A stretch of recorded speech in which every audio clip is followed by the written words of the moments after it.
ॐ अनाववतु सहनौ भुनक्तु सह वीर्यं करवावहै तेजस्विनावधीतमस्तु मा विद्विषावहै। ॐ शान्ति शान्ति शान्तिः। समस्तजनकल्याणे निरतं करुणामयं नमामि चिन्मयं देवं सद्गुरुं ब्रह्मविद्वरम्। ॐ श्री चिन्मय सद्गुरवे नमः।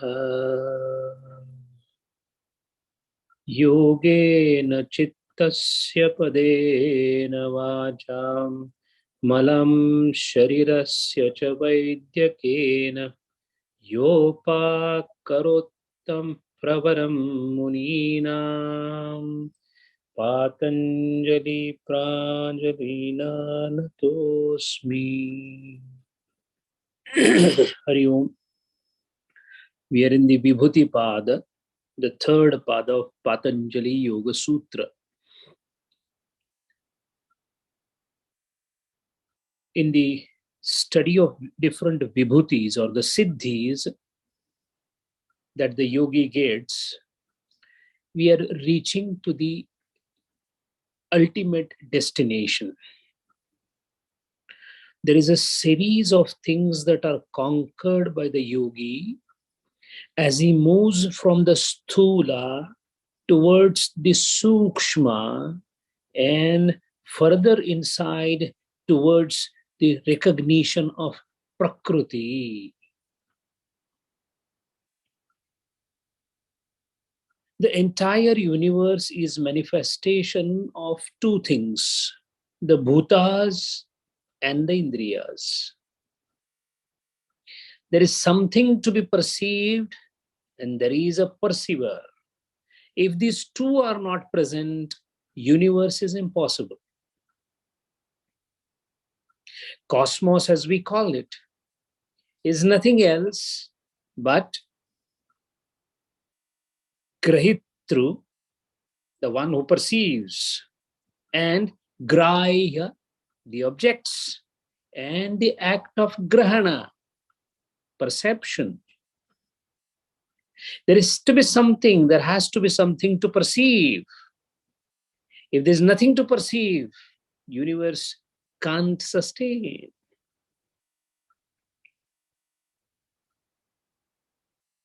Most of the God-realized souls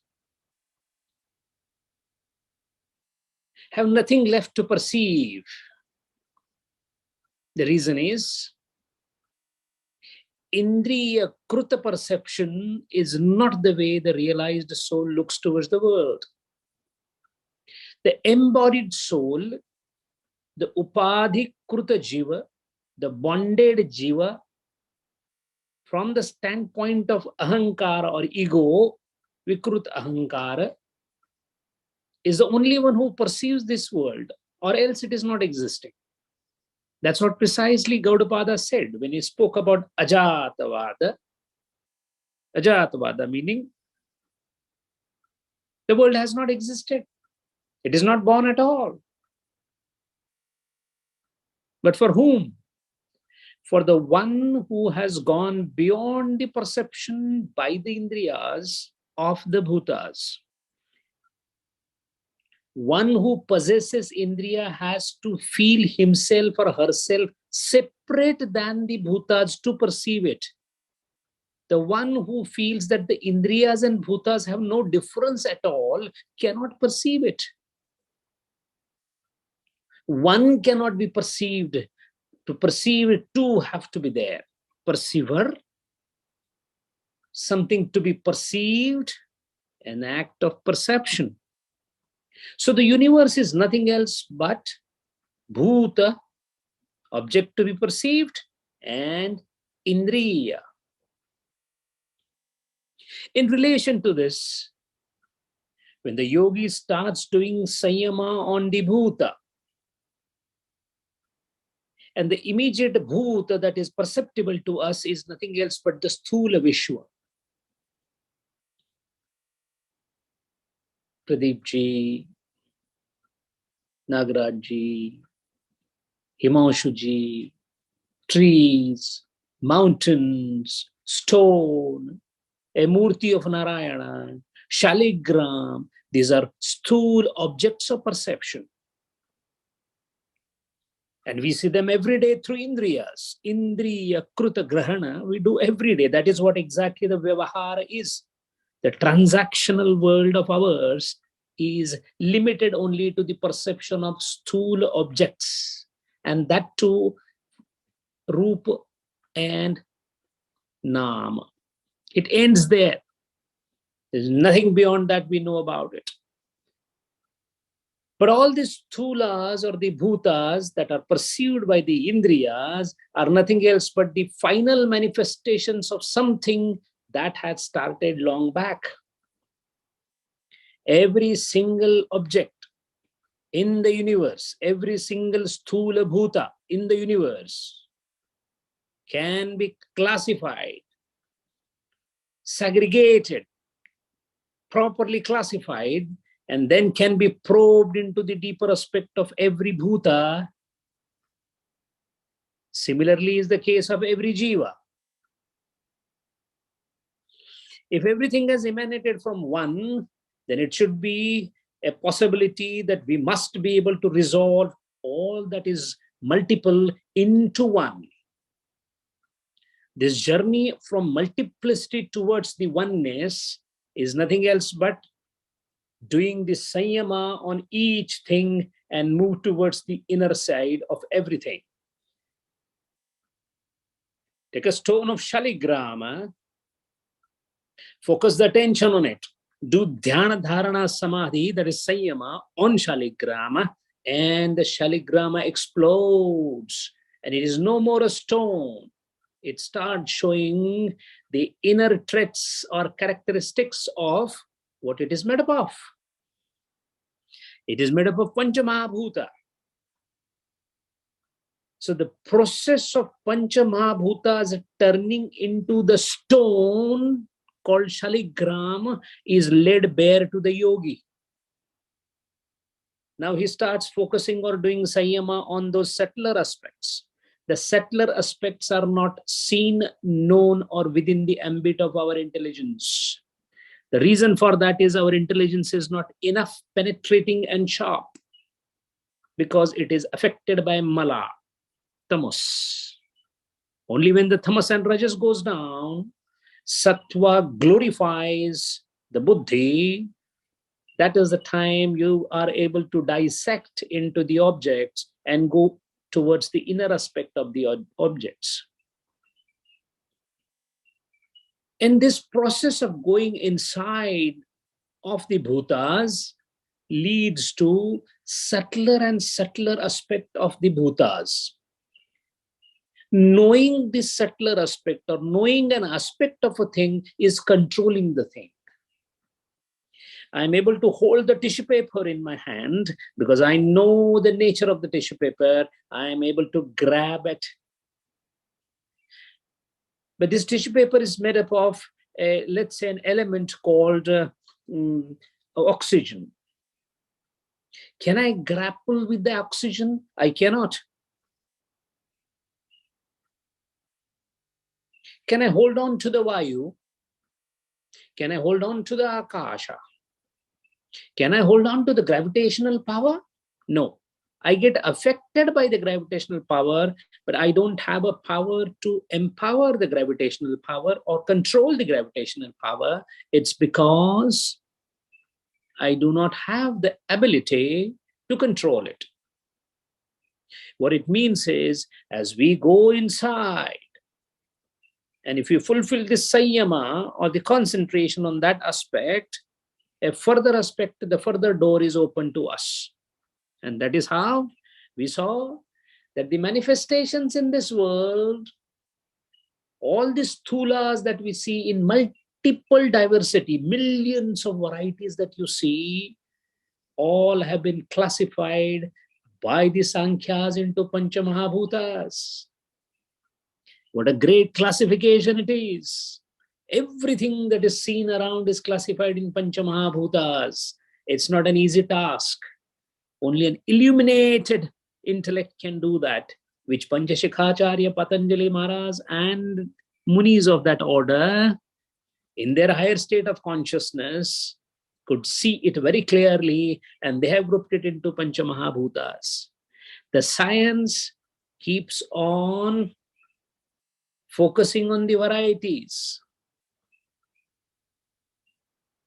It is a division that the science focuses on. It is the synthesis that the yoga focuses on.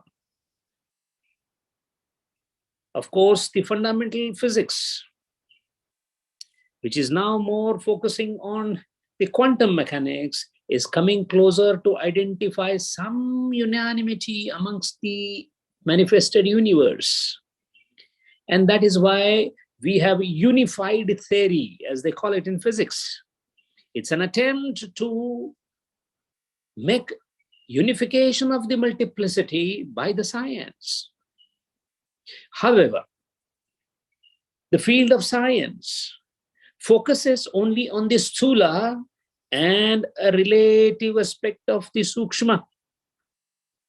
But it cannot go beyond sukshma, because a thing has to have a dimension, a presence, a location for the science to explore. Locationless, it becomes very difficult for the science to fathom. And that is why, to the extent the interrelationship between the manifested objects is studied by the science, to that extent the laws are discovered. So when somebody observed an apple falling down from the tree, the law of gravitation came by Newton, and it stood by all of us. Yes, gravitation is the law. The world is made up of gravitation, and we are under the influence of gravitation, and we believed in it for 400 years. Still, a gentleman called Einstein came, and he said that this is subject to certain set of conditions. Beyond these conditions, when the masses and the objects are as heavy as sun, or maybe bigger than that, the law of gravitation does not apply the way it applies here. That means the previous theory is subjugated by the discovery of the higher theories. So there is a continuous replacement of theory. The Einstein gets then further replaced by the Max Planck theory of quantum mechanics. Now the universe is getting replaced by the multiverses. The 3 dimensions are getting replaced by the 12 dimensions, 11 dimensions, whatever we call it.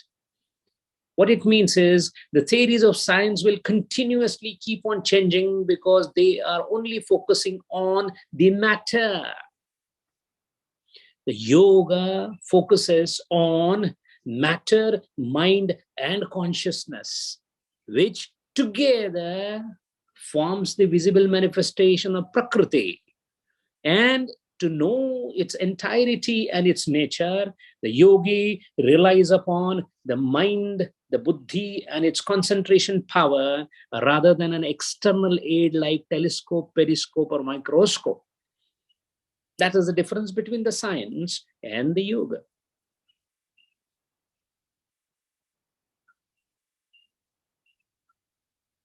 Once we know that the manifested universe has a sthula swarupa, then it has a sukshma swarupa, then it has a swarupa, then it has a anvaya, and then it has a artha tattva.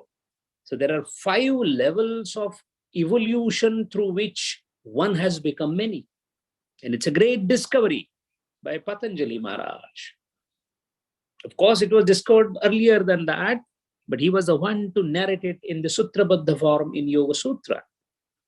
Once we know that the entire world can be classified, the visible world other than me can be classified into Pancha Mahabhutas, The Sthula Pancha Mahabhutas I am aware of. I am aware of wind, earth, fire, because every day I deal with them. Beyond that is Tanmatra. Not visible, subtle, yet they are the one who has given birth to the Sthula Pancha Mahabhutas. If we go further than that, then we come to the Swarupa. So we have a Sthula, Sukshma, Swarupa, and then comes Anvaya. Anvaya because the entire world is nothing else but the interplay of Guna, Sattva, Rajatama. In what proportion, in what manner, in what modality these three come together is called Anvaya.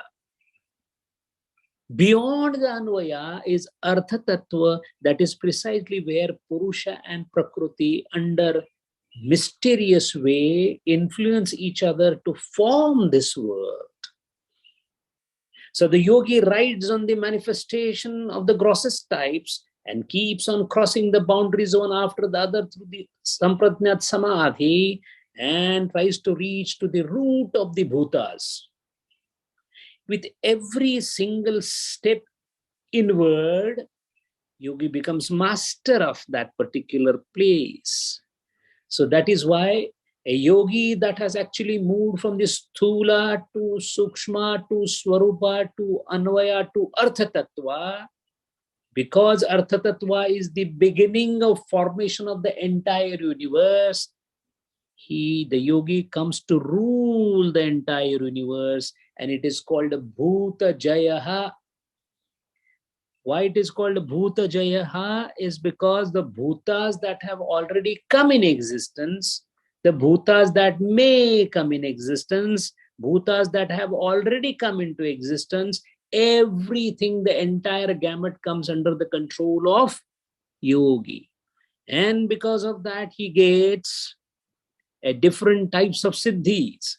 We have seen last time the siddhis which he gets by focusing on sthula bhutas, anima, laghima, mahima, and prapti. Anima, anuhu bhavati, to become microscopic in size. Laghima, laghuhu bhavati, micro-light in size. Mahima, mahan bhavati, like a mountain, he can assume the shape. Prapti, he can actually get hold of anything, irrespective of the distance or anything. Angulya agrain api chandramasam spurshati. He can touch the moon with the anguli. These are all by Sanyama on the Sthula Rupa. Swarupa Rupa Siddhi, Swarupa Sanyama Siddhi is called Prakamyata. Prakamyam Ichha Anabhighataha. Whatever he desires, nothing can stand as an obstacle for him. So, Bhumo Unmajati, Nimajjati Yatha Udake. He can enter inside the stone, inside the mountain, exit from the other side. He can go inside the tree, come out from the other end of the tree. Anything is possible because of Prakamyata.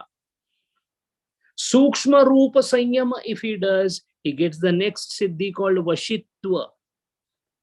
Bhuta Bhautikeshu Vashi Bhavati. All physical things are under his control. All bhutas, everybody included. So, the entire army who might have come to kill him can turn into his devotees just by his wish. That is possible. And that is why all these siddhis we find exhibited by Yogeshwara Sri Krishna in his life. Anvaya Rupa Sanyama. The Sanyama at the higher level than Swarupa, Sukshma Rupa, is Anvaya Rupa Sanyama. Anvaya Rupa Sanyama gives control on Ishitva. Ishvitva is Ishitrutvam, Ishvarata. The yogi is nothing else or nobody else but Ishvara himself. He has ability to do Utpatti, Vyavastha, and Vinasha of the Bhuta. He has control. If he decides, the bhutas can be utilized by him for all the three functions. He may create, he may sustain, he may destroy. We have seen earlier in one of the Siddhis how a Sufi at Kalal near Haridwar, when he was tortured and troubled by the people,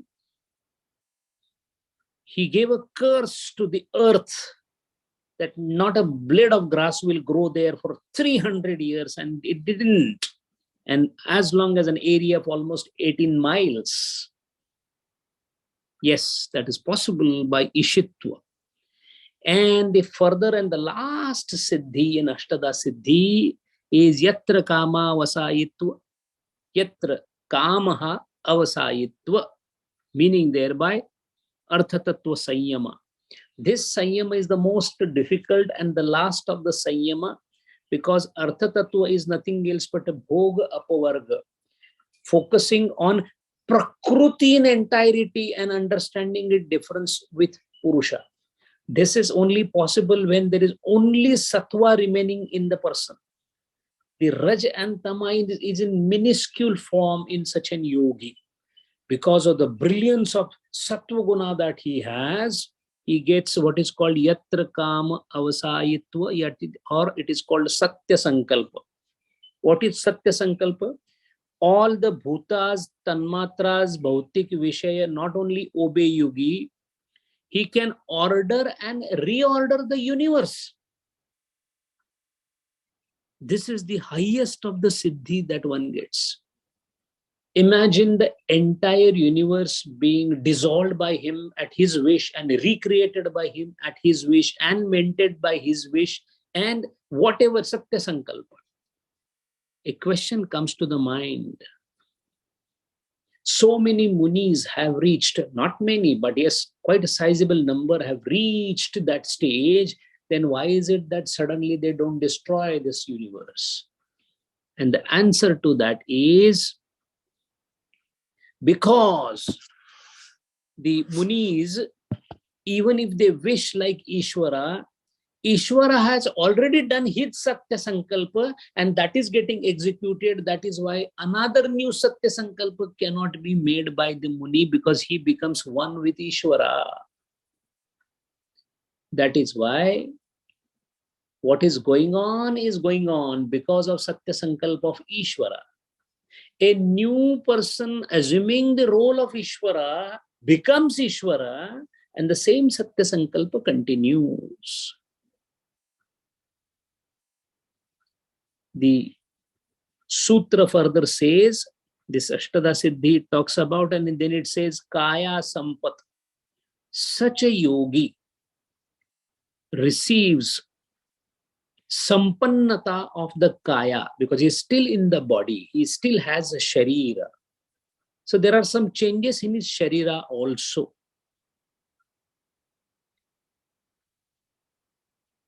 The changes in the Sharira or the Kaya Sampat is given in the next Sutra. But before that, Tad Dharman Anabhighatascha is the part of the last part of the Sutra. The one who has received Ashtada Siddhi, Tad Dharman Anabhighatascha. None of the dharmas, none of the properties, none of the traits of any of the bhutas can affect a yogi. Shilam api anupravashyati, he can enter inside a stone. Jalam api na kledyati, the water will not soak him. Ushnaha agni na dahati, pranami vayuhu na vahati, the winds cannot blow him, the fire cannot torture him, or fire cannot give him any kind of pain. Tapovan Maharajji, when he was doing his Parivrajaka Vrata and he was onward his journey on the northern part from Rajasthan towards Himalayas, in the scorching heat, he saw one realized soul with his bare body lying on a hot stone when the temperature was exceeding almost 50 degrees in Rajasthan, where this gentleman was lying on a bare stone, highly heated, must be under that atmospheric conditions, and he was laughing. Taponji Maharaj went to help him because he thought in such a scorchy heat, he may burn himself. But he pushed away Tapovan Maharaj saying that I'm fine where I am, and he continued laughing. How is it that this scorching sun did not do anything to his body? This is called Tad Dharman Anabhighatascha. We all hear about Bhakta Prahlad being thrown into the Agni. What prevented the Agni from burning Bhakta Prahlad is not a Puranic story. Bhakta Prahlad, by being Bhakta, was a highest yogi. Tad Dharman Anabhighatascha. Anavarnatmak api akashe avruttakaya bhavati. Another ability that the yogi gets is he has mastery over all the bhutas. So on Agni, fine. On Vayu, fine. On water, we can understand. What about the mastery on Akasha? The mastery on Akasha, the Siddhi, he gets anavarnatmak api akashe avruttakaya bhavati. The yogi can disappear himself in Akasha, and even Siddhas cannot see him. The Siddha, that means those who are already accomplished, cannot even see him because he has a mastery on the Akasha. The next sutra says, Rupa Lavanya Bala Vraja Samvanatvani Kaya Sampat. Kaya Sampat, the body, the sharir of the yogi at this stage becomes darshaniya, absolutely beautiful or handsome to look at. Kantiman, there is a luster. Remember the golden hue that everybody was describing about Vivekananda or Ramakrishna Paramahansa, or for that matter our own Gurudeva. There's something in him that attracts us. You feel like looking at him again and again. You don't get tired of being in the presence of Gurudeva. Even if he's speaking on the video, half of our attention is on what he's talking, half on what he is. His talk, his voice, his skin, his gestures, his eyes. That is because Darshaniya Kantiman Atishaya Balavan and Vajra Saman. This is how the yogi's body becomes. If one has read the biographies correctly, the reminiscence of Swami Vivekananda is something which was written by Mrs. Leggett. She describes Swami Vivekananda when he was in America. When he got introduced to this lady, by that time she had already by-hearted Bhagavad Gita. For that matter, it is a matter of shame that those days these two American ladies had by-hearted all the adhyayas of Gita. We cannot even remember one shloka. That besides the point. This lady met Vivekananda and got attracted to him and started following him. And then he was called in her house. And she has written that I have never come across as handsome a person as Swami Vivekananda. And she also mentions this handsomeness is not out of any desire. The beauty, for the sake of beauty, can be seen in him. She said he is black in color. She was, of course, comparing her skin. He's not very tall, but definitely tall for his race, that is Indians. Well built, but there was something in him where you felt like always looking at his face again and again. And incidentally, this lady with her mother and Swami Vivekananda went to watch a play. The name of the play was Faust, a famous novel on which this play was based, the Faust.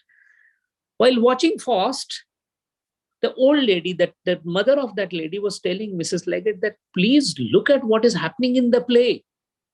And for all the time, she could not take her eyes away from Swami Vivekananda.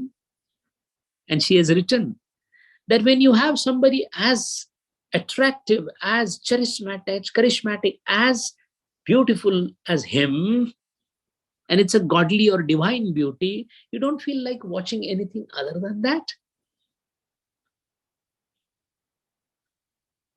Swami Vivekananda went to Paris and he was a guest of Mr. Leggett. And of course, he was a rich man. They were staying in a good place. And those days, there were buggies, in the horse-ridden carts were there.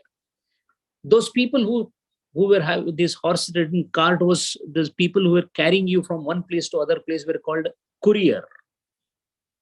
In French, they used to be called courier. So this Mr. Leggett had a courier.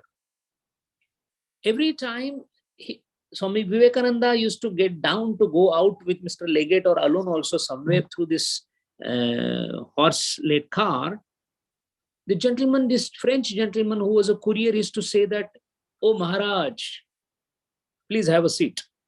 And Swami Vivekananda used to say him that, "I am not Maharaja. I am a poor monk." He said, "No, no, no, no. In every single bit, you look like a Maharaja. You are a Maharaja. And I've never seen such a graceful Maharaja, dignified Maharaja anywhere." From where this thing came, this is called Kaya Sampata. Rupa, Lavanya, Bala, Vraj Samvanatvani, Kaya Sampat.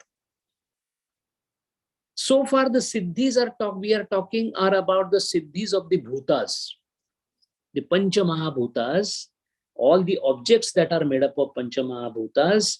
We are talking about the siddhis going from the gross object to the smallest, growing from the Sthula, Swarupa, the Sukshma, Swarupa, Anvaya, and backwards.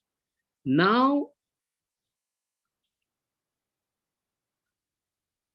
the yogi has mastered the bhutas, but yogi's body himself, which perceives these bhutas, is also to be conquered. So bhutas are conquered, indriyas are to be conquered. To be perceived object is conquered, but perceiver has to be conquered. And perceiver receives the consciousness again from the same place from where the bhutas are receiving.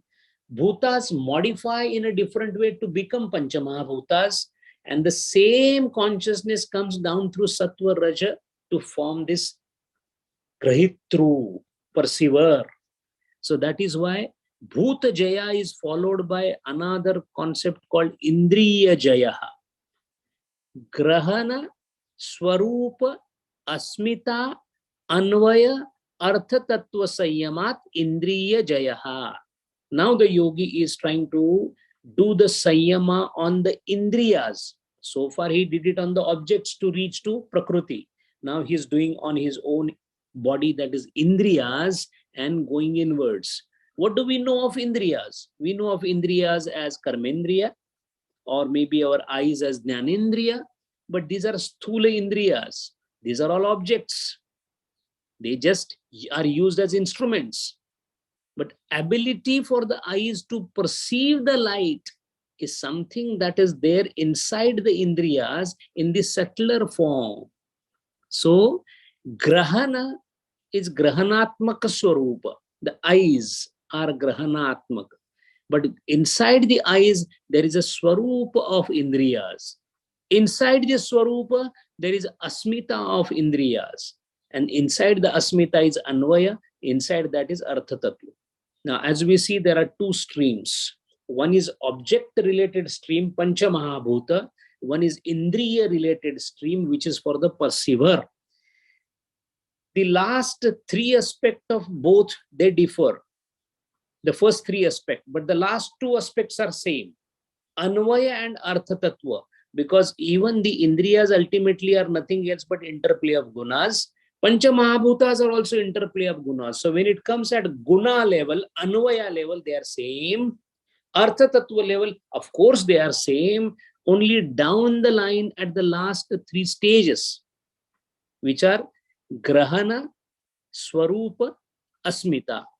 In Pancha Mahabhuta, it is Sthula, Swarupa, Sukshma. They are only differences on outward aspect.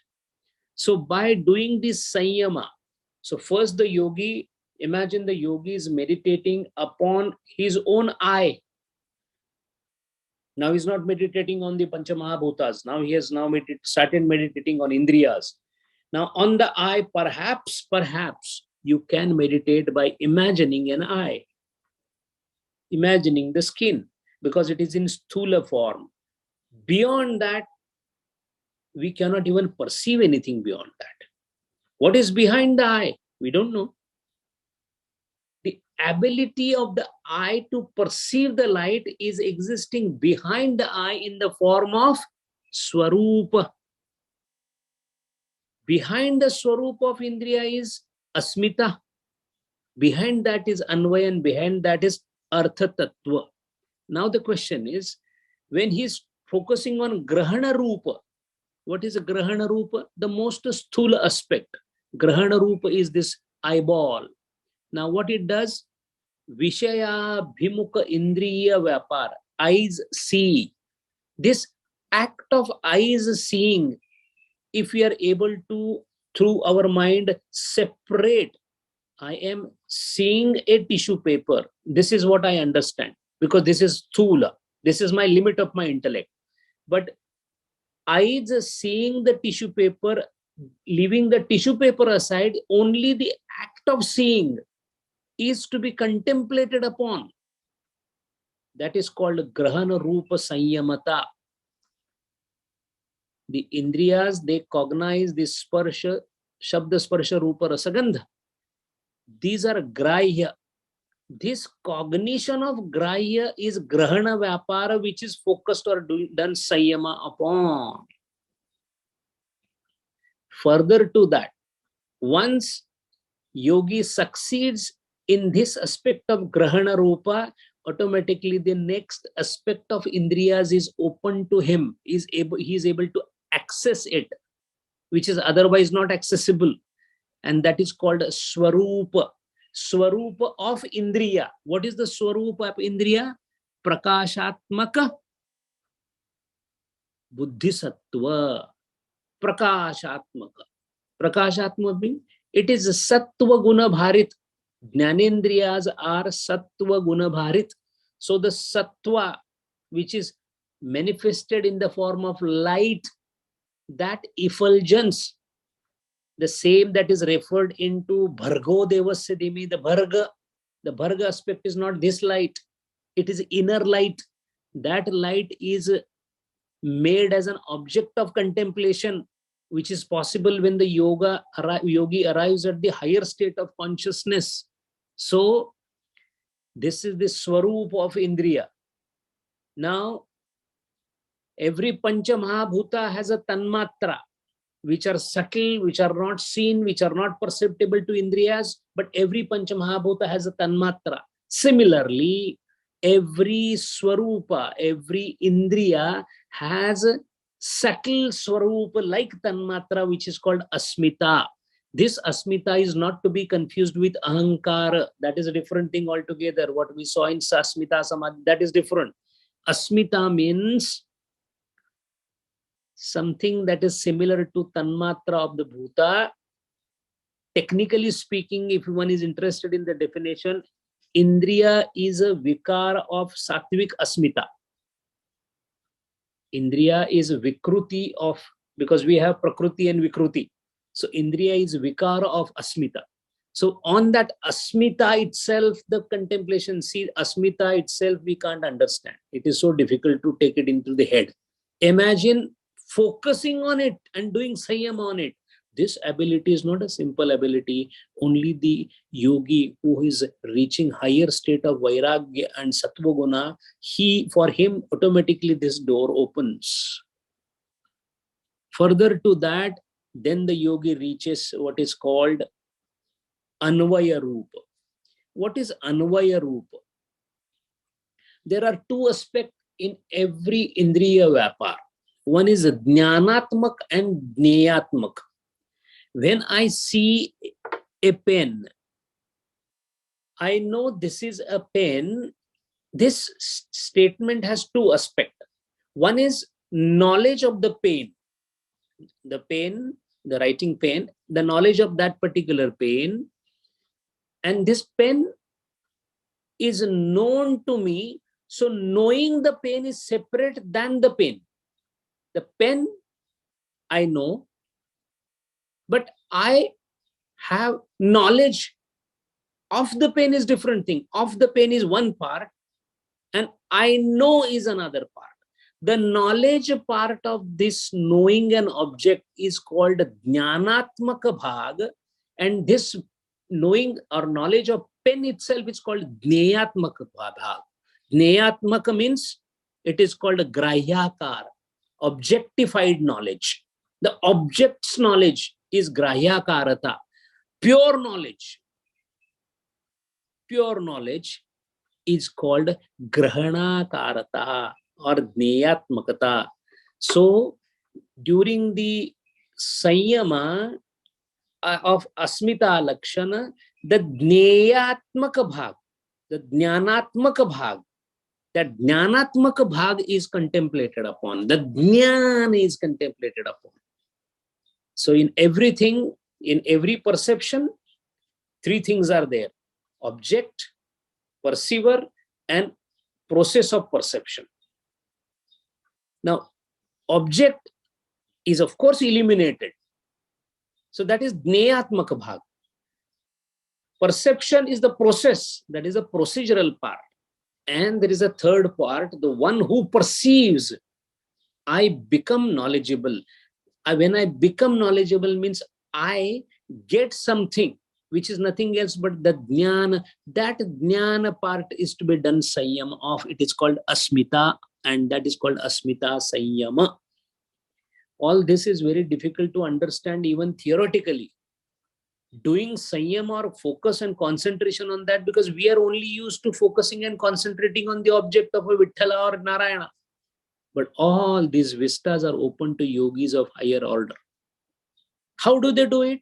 One door opens the other. When he reaches Grahana Rupa, automatically Swarupa is opened. So when he reaches Swarupa, Asmita Lakshan is opened. When Asmita also he conquers, Anvaya Rupa is conquered. Anvaya Rupa is nothing else but the way gunas are giving the jnanam. Now, jnanam was contemplated upon. How jnanam is comprised of the guna play. Now, gunas are something which we can't see. It is intangible, it is indecipherable, etc.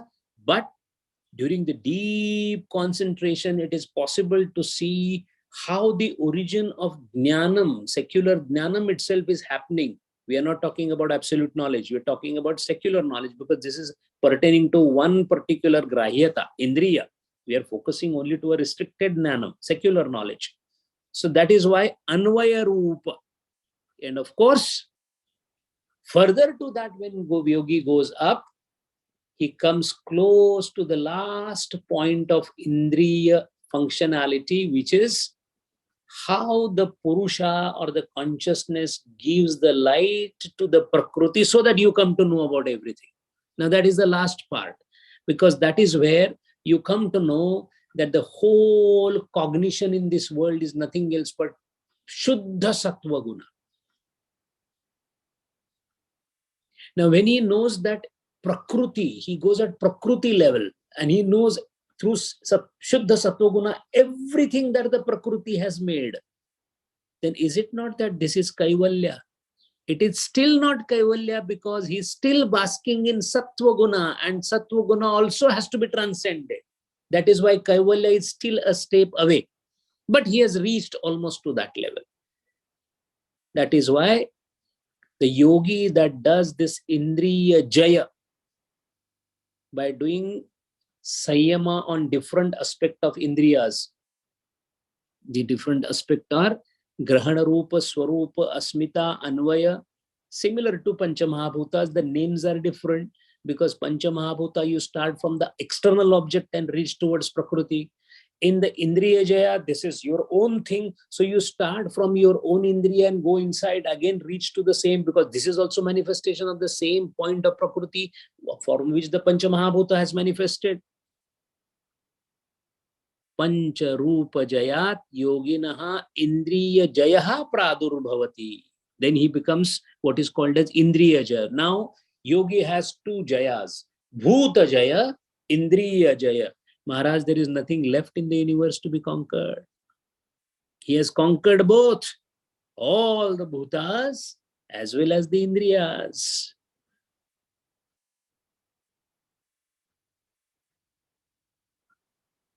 Now we will understand the small statement of Tukaram Maharaj. Jane kondile bhuta, tene kondile ananta. The one who has a kondile means one who has kidnapped bhutas has kidnapped ananta.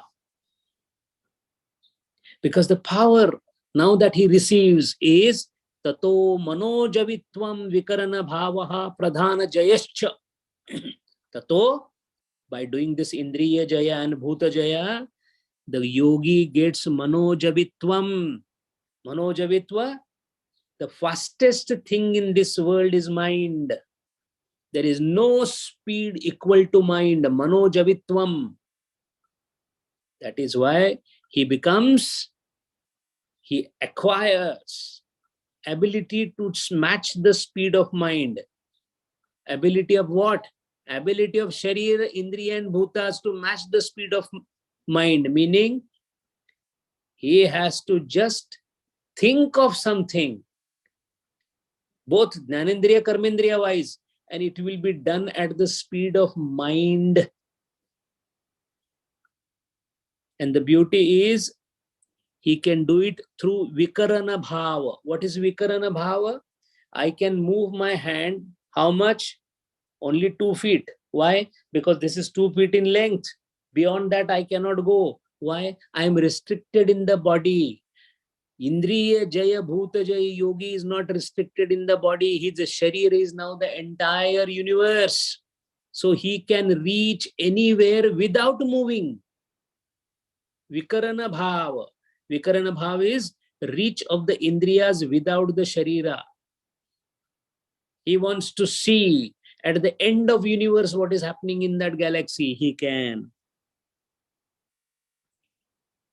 He wants to touch something which billions of light years away. He can. See, to understand the speed of mind, we will take one analogy and we'll come to know. Very recently, just 3 or 4 days back, mankind has been able to identify the earliest star that exploded, and earliest meaning it is 800 million years after the Big Bang. This star exploded 800 million years after the Big Bang, and it is so distant that its light is just now reaching us, which was detected by the telescope 3 days back. What it means? The light emanated when? 800 million years after the Big Bang, and it is yet reaching the earth. This is speed of light. How slow? Speed of light, how slow? The light years also are slow. Mind is further faster than that, because there's nothing as fast as mind.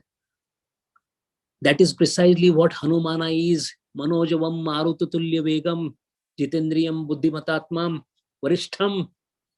This buddhi is varishtha for what? We have been saying this for a long time without understanding what is manojavam. Marututulya vegam. His vegam is like the vegam of mind.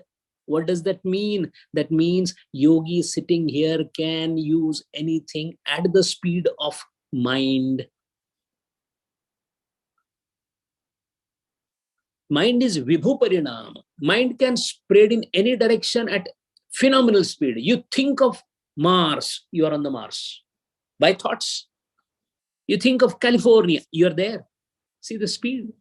And these are all very small contemplations, that thoughts we are talking about. This is the speed the yogi gets. That is why he becomes manojavam. And sharira nirapeksha indriya is utilized by yogi. Yogi can reach anywhere as desired for any desha, any kal, any vishaya. This is called vikarana bhava siddhi. For example, yogi wants to dwell in the past. He can. Yogi wants to go into the future. He can. Do we understand now why Yogeshwara told Arjuna that Bahuname Vetitani Janmani Arjuna? You don't remember. I remember my past births, future, Vivaswan. When he learned from me, have we all thought that is a Puranic story? No, sir. Yogeshwara Krishna, he is Yoga Ishwara. Ishwara Tulya, we just now saw. Who is Ishwara Tulya? Bhuta Jaya, Indra Jaya.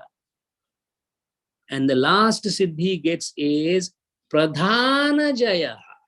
Pradhana Jaya, all the 8 Prakrutis and 16 Vikrutis. Now, what is this business of Prakruti, Vikruti? We had seen in Sankhya Tattva Jnana when we saw 24 Tattvas. Remember, Purusha is no Prakruti, no Vikruti, because it is pure consciousness. There is no Prakruti, no Vikruti. Then Prakruti comes into the picture. Prakruti is called Avikruti because it is the original. Tattvantar, transformation, is called Vikruti. Prakruti is never it's transformed into, but she is not transformation of anybody. So it is called Avikruti. Then comes Prakruti, undergoes transformation, undergoes Vikruti.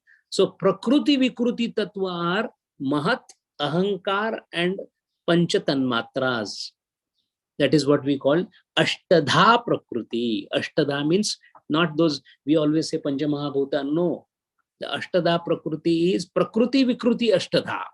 Mahat, that is Buddhi, Ahankar and 5 Tanmatras. This again undergoes transformation, which is pure Vikruti. Mana, Pancha Jnanendriya, Pancha Karmendriya, Pancha Sthula Bhutas. These are the Vikrutis. So now we have 16 Vikrutis and 8 Prakrutis. All these comprises of the Pradhana or the Prakruti. Now the yogi has become master of the Prakruti. He has reached the level of Ishvara. He also has the ability to create the universe and dissolve the universe, though he doesn't. This is the last of the siddhis. There's nothing beyond that. This is all what manifested thing is. So he has reached to the nook and corner of all the manifestations. So Manojavitva, Vikarana Siddhi and Pradhana Jaya, these together are called Madhu Pratika, or it is also called Madhumati Bhumika. Madhumati Bhumika Arudha Yogi. Madhumati Bhumika Arudha Yogi. Yogi perceives things here without Indriya. Now there is a beauty about Yogi. The Yogi does not, because he has Indriya Jaya and Bhuta Jaya, he doesn't require any instrument to know anything. He doesn't require Indriyas anymore. So he never uses Indriya. He has direct perception of whatever he wants to know. It is direct, instantaneous perception of anything. This is what is called as intuition. Gurudev again and again emphasizes on intuitive knowledge, because this is not Indriya modulated knowledge. Unless I see, I cannot see. Unless I use my eye, I cannot see. Unless I move my hand, I cannot move anything. That means I need an interface of Indriya. The yogi doesn't need that. The process of knowledge does not go through the process of having an intermediary. See, in science, we try to increase the capacity of Indriya by adding additional things. By telescope, you see further longer than normal eye can see. So what is happening? We are trying to increase the capacity of Indriyas. Microscope, or you have a bubble chamber in which you can see, perhaps as they say, atom. You require a bubble chamber, you require a telescope, you require a binocular, you require a lens to see properly. All these are added things for better perception by science. So what we are doing in science is we are adding to the existing Indriyas to increase their capacity. That is what science does. The yoga doesn't do that. The yoga uses inner capacities, because they know that this eye has no role to play. Something behind the eye, something behind that, something further behind that has a role to play, which is the reason why yogi who has reached that Indriya Jaya and Bhuta Jaya knows everything in totality. Now he knows from where it started, when it started, what is happening now, what will happen in the future. There is nothing left to be known for the yogi. Kasmin bhagavo vidnyate sarvam idam vidnyato bhavati. What is that, Lord? By after knowing, nothing is left to be known. We see this in Upanishads. This is the state of the yogi. And that is why the illusion cast by the Prakriti or the Maya is no more a limitation for the Purusha to perceive. The sun is now directly illuminating. There are no clouds in between. As consciousness penetrates plane by plane, upwards, the process of cognition remains the same. The mechanism changes. And mind well, the cognition of non-self by self on a physical plane is the crudest form of cognition. To know Himanshuji or Pradeepji by my eyes and knowing them is the lowest form of cognition. The highest form of cognition is not to use anything as an instrument of cognition, but to cognize instantaneously everything in this world.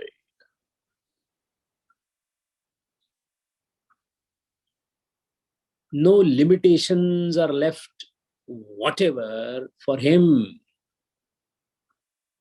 But still a limitation is there. What is the limitation? Still the yogi is in universe. He has become Brahmand Raja, Rajadhiraj, Yogiraj. Brahmanda Nayaka. Still Brahmanda Nayaka. Not beyond Brahmanda.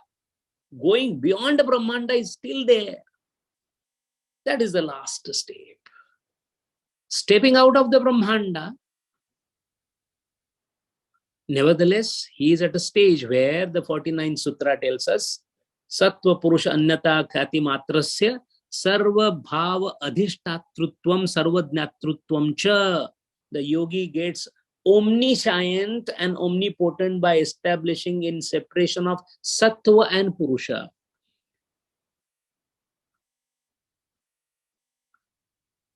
He has come to a stage where he realized that the best of the gunas of the Prakriti, which is Sattva, is completely the only thing to know the entire Prakriti.